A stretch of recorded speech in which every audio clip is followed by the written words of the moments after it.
being rushed to the emergency room at Regional 1, surrounded by their fellow officers. Officers have really blocked off that area in southwest Memphis where the shooting happened. So let's go now to meteorologist Trevor Burchett with how this will affect your morning commute if you need to get up and out the door.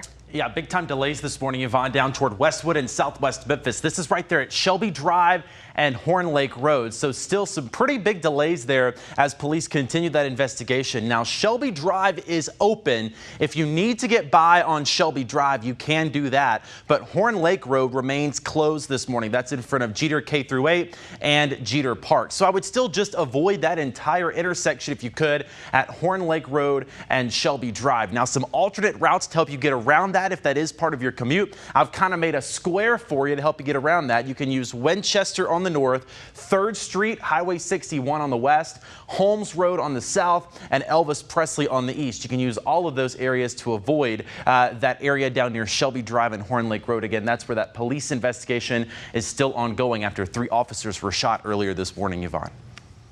Thank you so much for the detours. We appreciate that. Let's take a live look at the scene where the officers were shot near Horn Lake and Charter in southwest Memphis. You can tell police are still there, and they've been there for multiple hours at this time. I want to walk you through everything we know so far as we await to hear more details from Interim Memphis Police Chief C.J. Davis. What we know from police at this point is that this altercation started at around 2 a.m. on Horn Lake Road near Charter in southwest Memphis. Officers were called to the area for a suspicious vehicle. Police tell us that when they got there, there was some interaction with the people inside of that vehicle, and officers and the suspects inside started shooting at each other. Officers were shot, 3 of them. 1 was grazed by a bullet, and 2 suspects involved in this case were also shot.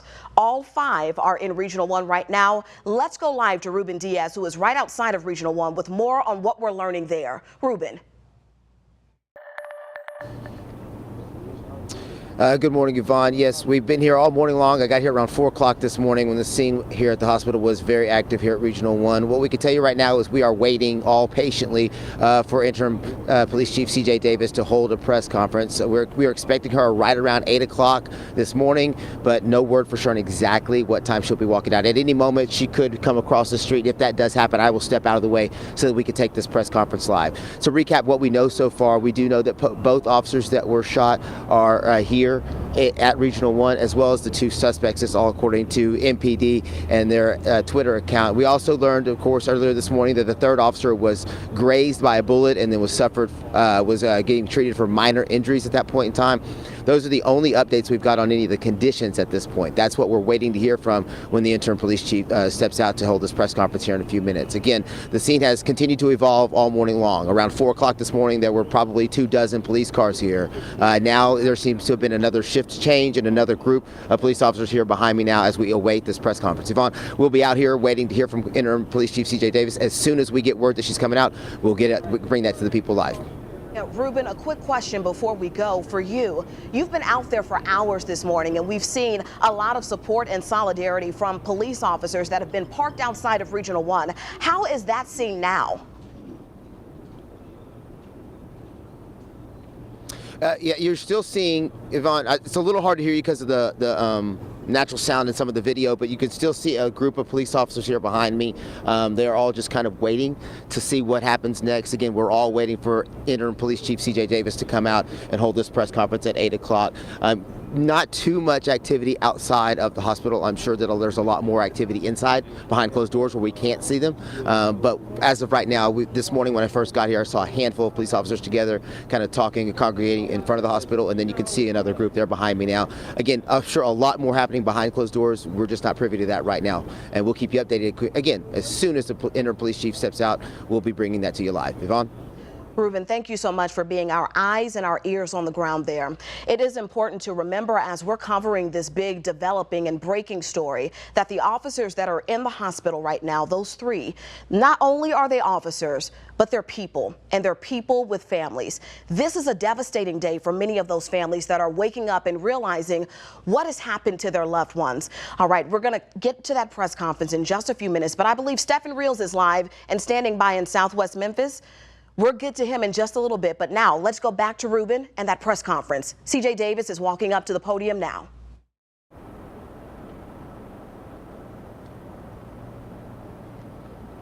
That is Interim Police Chief C.J. Davis giving us an update on the 3 officers who were shot earlier this morning in Southwest Memphis.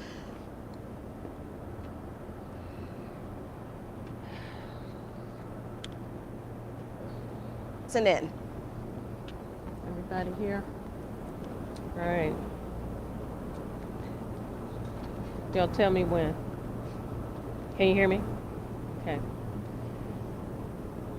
This morning, the Memphis Police Department, the men and women of the Memphis Police Department are hurt right now. As Chief of Police, I am hurt right now. At once again, senseless deaths in our community by gun violence. Today we are here not just to talk about what happened last night, but to make an appeal to our community that gun violence has to stop.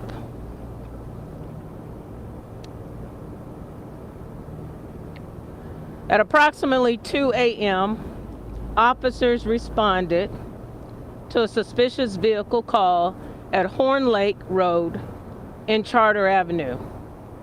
When officers approached the vehicle, they were fired upon by the occupants inside. Officers then returned fire. At that time, the suspect took off, and MPD officers pursued the vehicle for a short distance, where the vehicle stopped in the area of the 400 block of Hewlett Road. The 2 suspects were apprehended at that time. One suspect was taken into custody immediately. One fled the scene and was located nearby. A total of 3 officers were struck by gunfire. Tragically, one of our officers lost his life. That officer is Joseph McKinney. He was assigned to the range station, Alpha Shift. The second officer was brought here to Regional 1, but thankfully, he has been upgraded to non-critical condition and he's doing well. The third officer was treated on the scene and is in stable condition. One suspect was 18 years old, and the other suspect is 17 years old. Both suspects were transported to Regional 1 in critical condition. Both of them sustained gunfire as well. One suspect has been pronounced deceased. The 18-year-old suspect was arrested in March 2024 by MPD in a stolen vehicle with an illegal modified semi-automatic weapon with a Glock switch attached. The Glock switch converted the weapon to a fully automatic machine gun. He was also charged at that time for 2 stolen vehicles and having a programming device commonly used to steal cars. The suspect was released at that time without bond. We have notified the district attorney's office to assist in this investigation, and we have also contacted the TBI, and they will be conducting a full investigation and is out on the scene at this time. We ask our community to continue to pray for our officers as they do their work valiantly and with honor every night. So thank you, and at this time we will have a few questions, but we also want to hear from our mayor too. Mayor Paul Young. Thank you, Chief. I think the Chief said it accurately. We need a community call to action. We are heartbroken of the lives lost, our fallen officer, and this senseless act of violence. We know that we as a community have to do more to hold violent offenders accountable for their actions. Even our young people, we have to make sure that we are pressing for accountability. We want to protect our community. Our young people are dependent on us to get this right. And we need urgent action from this whole community. We stand with the families of those that have been lost to violence, to MPD. Our officers are hurting. Our heart goes out to them and their families. And we mourn together, and we stand in solidarity as one community.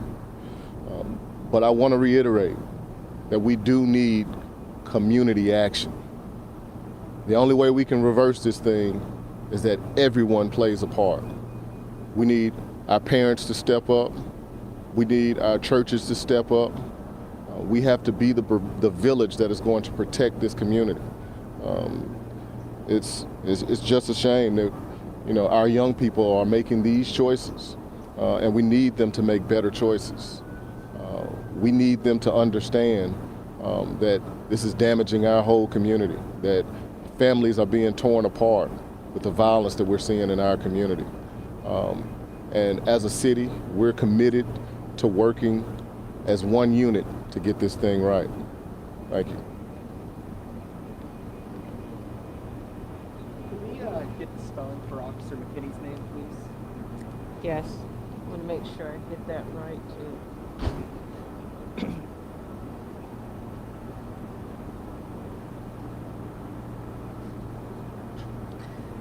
First name is Joseph, Joseph. Last name McKinney, MC capital Kinney. So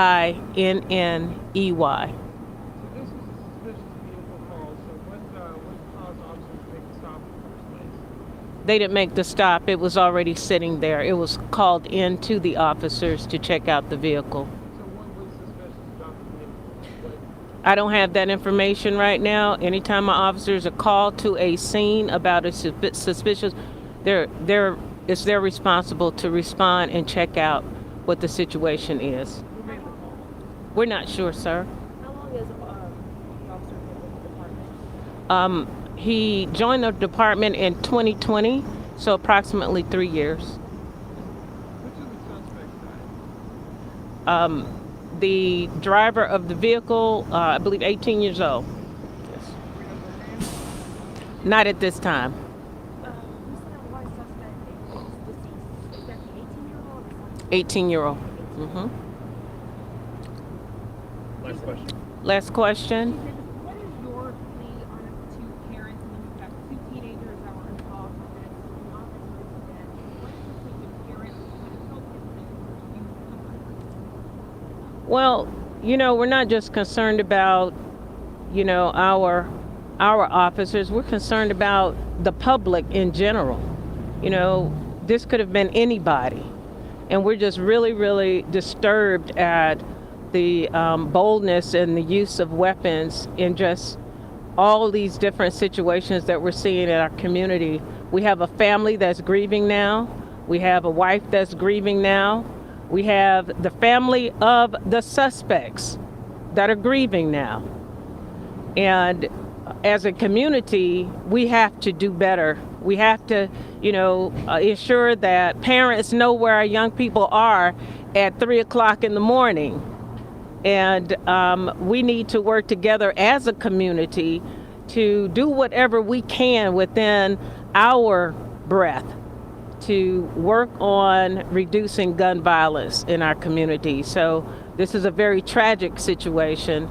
Again, we are losing far too many of our community members, and for our officers to have to face this level of violence and danger every day in our city, we're making an appeal to the community to work with us to reduce gun violence. So thank you all very much. Thank you. Just one more question. I just wanted to make sure I was clear. There were two suspects involved, and then one died, and the other one's in custody. Correct? Yes. And that's everyone? That's it. That's as far as we know. They're still out on the scene. Thank you. Thanks, everybody. What you just heard was a very tearful, very emotional Interim Police Chief C.J. Davis alongside Memphis Mayor Paul Young giving us an update that one of the officers, his name Joseph McKinney, who joined MPD 3 years ago and worked at Rain Station, has died from his injuries after the shooting in Southwest Memphis earlier this morning. That second officer, she says, is still at Regional 1, but doing better. The third officer that was shot at that scene was treated on scene and is expected to be okay. She also gave us an update about the two suspects involved in this case, an 18-year-old who she says had a prior history with Memphis Police back in 2024 with a stolen vehicle and a gun, and that the 17-year-old suspect was with him at this time. Let's go now to Stephen Reels, who is live and following the story for us in Southwest Memphis. Stephen, give us an update about what happened early this morning at around 2 a.m. there. Good morning, Yvonne. Right now, we are standing right across the street from Jeter K through 8, where the school day looks like it's getting underway momentarily. School buses and parents are coming on in. But right behind me, you can see that they still have parts of Horn Lake closed off right now. No one's been able to get into it for about 6 hours at this point. But we're going to show you what the scene looked like this morning when our photographer first arrived. We know now that around 2 a.m. was when the officers first responded to a suspicious vehicle that was in the area of Charter and Horn Lake. That's around Memphis Fire Station number 38. Now, once the officers approached, the people inside the car returned fire at them, and then the officers returned fire. Now, at that point, the car took off, but was quickly relocated at the 400 block of Hewlett. You can see that on your screen momentarily. It was riddled with bullet holes, and one of the suspects was taken into custody at that time. Another one took off, but was quickly taken into custody as well. After that, they were taken to Regional 1 along with the officers. As you know now, one of the officers, Joseph McKinney, he passed away after only 3 years with MPD, and one of the suspects as well was also taken in at that time. That's what we have right now. Yvonne?